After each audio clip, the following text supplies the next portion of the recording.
Here's how to pick the best avocado at the supermarket. First, check the color. Hass avocados, which are the most common type, should have dark green to black skin when they're ripe or nearly ripe. If they're bright green, they're underripe. And if they're very black and shiny, they're probably overripe or damaged.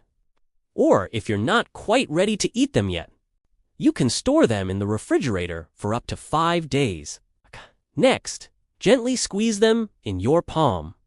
If they feel firm with a slight give, they're perfectly ripe and ready to eat.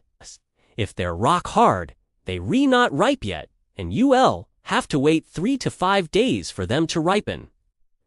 But don't worry, they'll keep ripening on your countertop.